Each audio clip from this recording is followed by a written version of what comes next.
আমি কি এখনই সব প্রমাণ দিয়ে দেব? তাহলে আইনের কি কাজ? আমি তো আইনের উপর অনেক আস্থাশীল। আমি জানি না এই মেয়েটা কেন এরকম করলো। আমার এখনো মনে হয় ও চোখের দিকে তাকে যদি বলি, মানে তুমি আমার সাথে মানে তুমি এটা করলা, তো আমি ওর দিক থেকে যদি ভাবি ও আমাদের কিভাবে তাকাবে আমি জানি না। আমি আসলেই জানি না। এত ভালোবাসার ফল যদি এটা হয়, তাহলে এই ভালোবাসা কেউ কাউকে না বাসুক। আমি সবাইকে বলতে চাই, আমার হাতে সব প্রমাণ আছে, কিন্তু এখন আমি দিতে চাচ্ছি না। কেন জানেন? বিশ্বাস করেন, আমি সত্যি আইনের উপর শ্রদ্ধাশীল।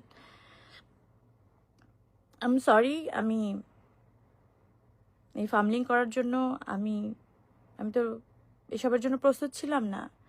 আমি এই পরিস্থিতি মোকাবেলা করতে হবে বলে আমি একদম আমি রেডি ছিলাম না।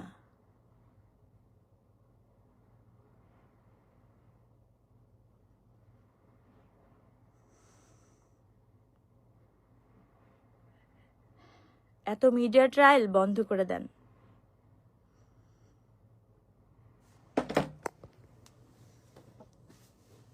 জনগণ কিন্তু আস্ত একটা মিডিয়া, প্রত্যেকটা জনগণ আস্ত একটা মিডিয়া। যদি সে সলিড হয়, সঠিক হয়, সত্যি হয়,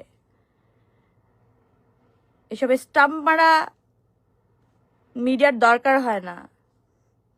এগুলো করেন না, এগুলো সুন্দর দেখায় না। আপনারা ভাবেন সাপোর্টিভ, এগুলো কি করেন আপনারা?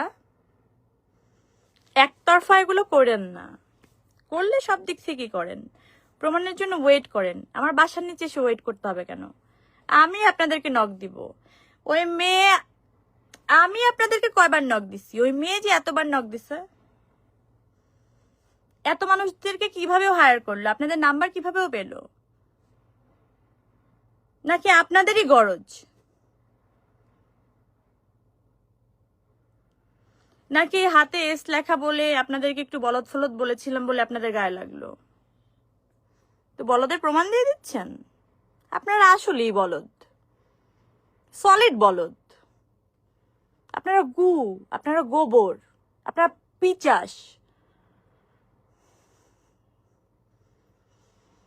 আপনারা আইনের ঊর্ধ্বে যেতে চান, আপনারা মনুষ্যত্বের ঊর্ধ্বে যেতে চান, আপনারা জীবনের ঊর্ধ্বে যেতে চান, আপনারা সংসার, জীবন, সবকিছুর ঊর্ধ্বে যেতে চান।